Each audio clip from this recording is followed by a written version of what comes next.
नमस्कार, मी दीपक देशमुख. माझ्या यूट्यूब चॅनलमध्ये तुमच्या सगळ्यांचं स्वागत आहे. आज आपण जाणार आहोत माझ्या शाळेच्या मित्रांबरोबर एलिफंटा केव्ज म्हणजेच घारापुरी येथे.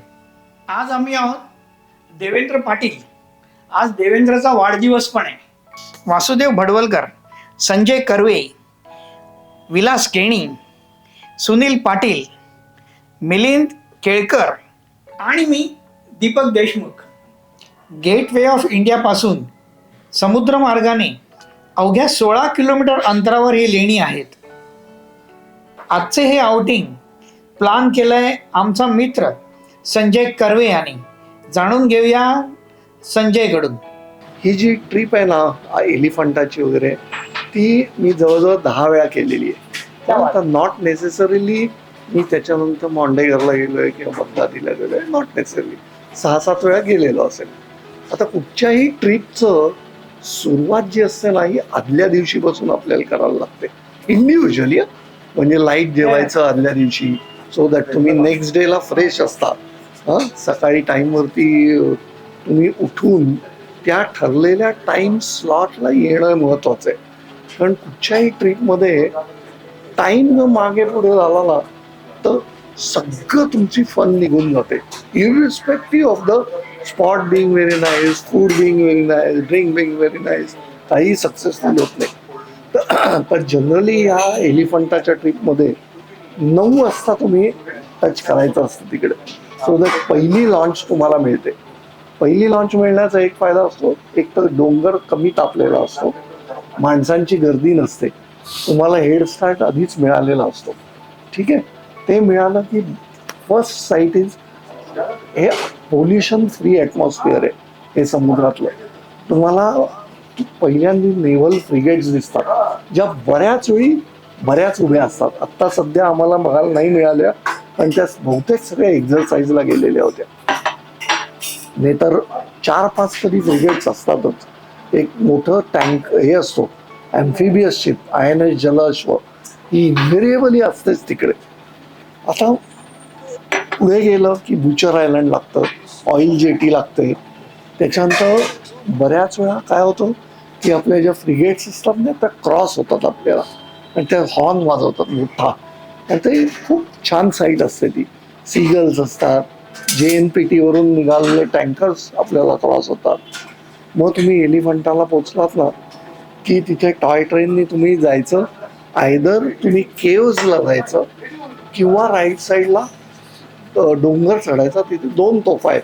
ती साईड सुद्धा छान आहे, पण त्याच्यात थोडंसं चढायला आहे, 1.5 तास लागतं. आणि काही वेळेला हाताचा आधार घेऊन सुद्धा तिकडे चढायला लागतं. तर दोन्ही एका वेळी काही होत नाहीये. तर either you do caves or either you do तोफा. ते झालं की छान आहे साईट. गर्दी त्या मानाने कमी असते. सध्या काय आहे, शाळा आपण सीझन बघून जायला लागतो. शाळा वगैरे असतात ना, ट्रिप वगैरेचा सीझन हा डिसेंबरला असतो, तेव्हा लहान मुलांची गर्दी खूप असते. मग तुम्हाला बोटीला थांबायला लागतं वगैरे. हे अवॉइड करायला आम्ही आत्ता राईट सीझन निवडला. आणि बऱ्याच दिवसापासून हे धोक्यात होतं. त्याच्यामुळे मग देवेंद्र, तुमचा दीपक, सुनील केळकर, वासू आणि किणी सगळ्यांनी पुढाकार घेतला, चला जाऊ आपण, आणि ठरवलं. आणि गंमत म्हणजे सगळेजण टाईमवरती आले. दॅट वॉज बिग फन आणि बिग अचिव्हमेंट. टॉय ट्रेनमधून उतरल्यानंतर थोडा चढ चालू होतो. साधारण 100 पायऱ्या आहे. रस्त्याच्या दोन्ही बाजूला हँडीक्राफ्ट आणि आर्टिफिशियल ज्वेलरीची दुकाने आहेत. एलिफंटाच्या गेटवर गेल्यावर ऑनलाईन तिकीट घ्यावे लागते. बघूया ट्रिपबद्दल विलास केणीचे मत. अचानक प्रोग्राम झाला असं म्हणता येणार नाही, पण काही दिवसापूर्वीच 10 दिवसापूर्वी संजयने सांगितलं होतं की आपण अशी पिकनिक करूया 1 डे. आपण दिवाळीला भेटलो नाही आहेत, तर आपण एक भेटूया. आणि आम्ही ठरवलं की चला जाऊया म्हणून, आणि त्याप्रमाणे आजचा दिवस उगवला. आम्ही सर्वजण वेळेत विटीवरून, चर्चगेटवरून आम्ही वेळेत धावत पळत का होईना पण आम्ही तिथपर्यंत पोहोचलो. गेटवे ऑफ इंडियाला पोहोचलो. ठीक आहे, कारण बोटीत बसलो आणि आमची सफर सुरू झाली. 1 तासासाठी बोटीचा प्रवास. आणि संजयने सांगितल्याप्रमाणे पहिली लॉन्च मिळाली. पहिली लॉन्च मिळाली. काही लोकांना शाश्वती होती, काही लोकांना होती की मी जाऊ शकेन नाही शकेन, पण का माहित नाही प्रत्येक जण आपापल्या बरोबर वेळेत पोहोचण्याचा प्रयत्न सर्वांनी केला. सर्वजण एकत्र आले. कारण शेवटी का सकाळी लवकर उठायचं म्हणजे प्रत्येकाला प्रश्न पडतो इतक्या लवकर उठायचं कसं. आणि आम्ही पोचलो तिथे. जाताना येताना आम्हाला काही शिप्स दिसल्या, काही धुकं होतं. जाताना तो नवीन अटल सेतू पण पाहिला आम्ही. नंतर पाईपलाईन, गॅस वगैरे सगळं बघितलं. आणि ॲक्च्युली काय माहिती आहे, कारण आम्ही लहानपणी शाळेत असताना किंवा कॉलेजवर असताना आम्ही इथे येऊन गेलेलो आहे. पुन्हा काही लोक आमच्यापैकी काही लोकांच्या काही आठवणी जागृत पण झाल्या की आम्ही कसे आलो होतो, कसे आलो. आता पूर्वी कसं आधी तिथे डोंगर माथ्यावर ग्रिल्स वगैरे होते, पण आता सर्वांनी ग्रिल्स वगैरे किंवा कॉन्क्रीटीकरण केलं, नो प्रॉब्लेम, हरकत नाही. आणि आजचा दिवस म्हणजे कसं असं मधला दिवस असल्यामुळे कोणी शाळेची गर्दी, मुलांची गर्दी असं काय नाही. आम्ही सर्व पॉईंट्स होते तिथे ॲक्च्युली मोहीम 3-4 पॉईंट्स आम्ही बघितले. पण फक्त आमचं तोफ आम्हाला पाहता आलं कारण तोफच्या तिथे काहीतरी कामकाज चालू होतं म्हणून त्यांनी जाऊ दिलं नाही आम्हाला. घारापुरीची लेणी किंवा एलिफंटा लेणी समुद्रातील घारापुरी या लहान बेटावर डोंगरात कोरलेल्या आहेत. या लेण्या भव्य आकाराच्या शिल्पासाठी प्रसिद्ध आहेत. पाषाणात खोदलेल्या या लेण्या इसवी सनचे 9वे शतक आणि 13वे शतक या कालखंडात निर्माण केल्या आहेत. मुख्य गुहा किंवा ज्यास महाकाय गुहा असे म्हणतात, ती 27 मीटर वर्गचा मंडप आहे. या लेण्यात भव्य दालन असून मध्यभागी 11 हात उंचीची त्रिमुखी मूर्ती आहे. ब्रह्मा, विष्णू, महेश यांच्या संयुक्त मूर्तीला त्रिमूर्ती असे म्हणतात. परंतु ही अशी नसून त्रिमूर्तीमध्ये उमा, शिव आणि रुद्र आहेत. एक आहे रावणानुग्रह. ह्यात कैलास पर्वतावर शिवपार्वती बसलेली असून रावण आपल्या 20 भुजांनी तो पर्वत हलवित आहे. एक शिल्प आहे विवाह मंडल. शंकरावर अनुरक्त असलेल्या पार्वतीने शंकराची सेवा करून त्याची प्रीती संपादन केली. तिला मागणी घालण्याकरता शंकराने हिमालयाकडे सप्तऋषी पाठवले. हिमालयाने ही मागणी मान्य केल्यानंतर त्यांचा विवाह झाला. यामुळे सर्व देवांना आनंद झाला आणि ते विवाह समारंभाला उपस्थित राहिले.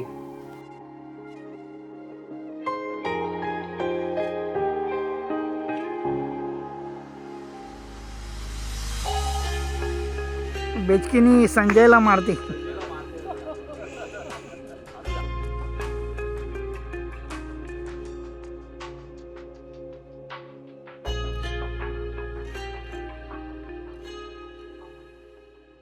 आणि असं करत आम्ही पुन्हा आमची एक 12:30ची बोट पकडली. गेटवेला उतरलो. एका ठिकाणी उतरून आम्ही आमचा स्वाद घेतला. दुसऱ्या ठिकाणी उतरून आम्ही खाण्याचा स्वाद घेतला. आधीचा स्वाद कुठचा होता तुम्ही ओळखा. आणि एकंदरीत आजची पिकनिक, आम्ही 7 जणांची पिकनिक पटकन डिसाईड झालं, पटकन करून टाकली आणि खूप बरं वाटलं, खूप मजा आली. मजा आली. यस. एलिफंटा केव्जवरून बोटीने गेटवेला उतरल्यानंतर आम्ही मॉन्डेगर हॉटेलमध्ये ड्राफ्ट बिअर पिण्यासाठी गेलो. तिथेच आम्ही देवेंद्रचा केक कापून बर्थडे सेलिब्रेट केला.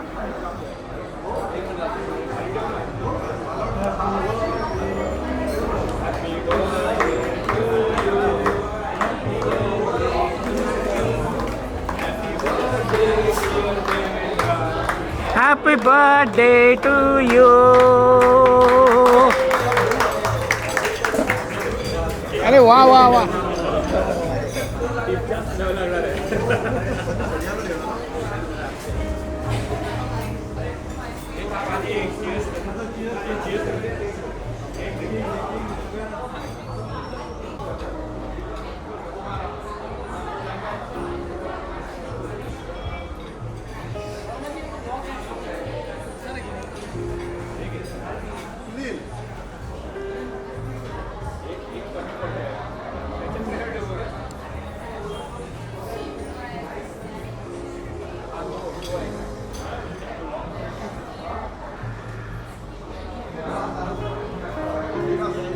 येस.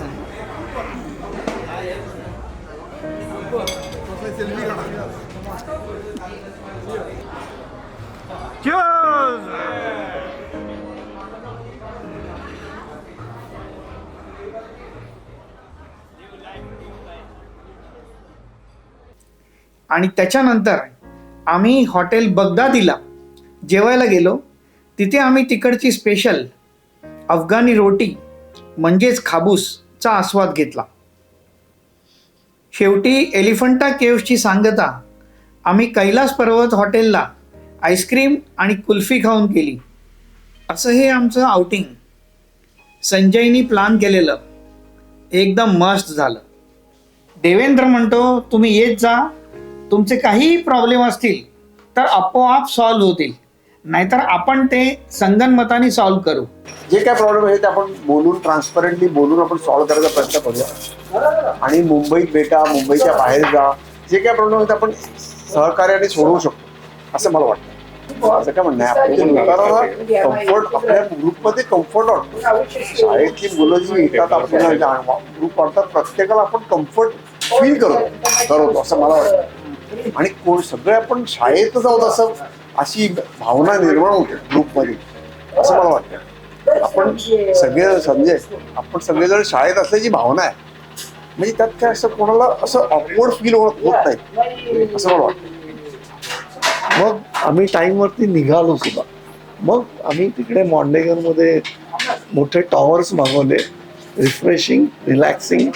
2 बियर झाल्या मोठ्या. आणि मग एक काहीतरी प्रत्येकाची खासियत असते की ती मॉन्डेगरची होती. ते ड्राफ्ट बियर मी घेतल्यानंतर मग अफगाणी रोटी म्हणून एक प्रकार असतो, जो बगदादी हॉटेल खूप जुनं आहे, 100 वर्षाचं जुनं हॉटेल आहे. तिकडे लोकांनी तो अफगाणी कब्बूच खाल्ला, दिल खुश होतं. मी सुद्धा तिकडे बऱ्याच वेळा गेलेलो आहे. आणि मग ते झाल्यानंतर देवेंद्रचा वाढदिवस आहे. देवेंद्र म्हणाला नाही नाही, चांगल्या ठिकाणी आपण आईस्क्रीम देऊ. आता आम्ही आईस्क्रीमच्या ठिकाणी आलेलो आहोत आणि only thing he sponsoring it. हां, त्याच्यामुळे त्याला एक वेगळीच मजा आलेली आहे. बघू आता अशा अनेक ट्रिप्स होतील, अनेक ठिकाणी कोण ना कोणतरी वेगळं माणूस इनिशिएटिव्ह घेईल आणि आपण सक्सेसफुल करू.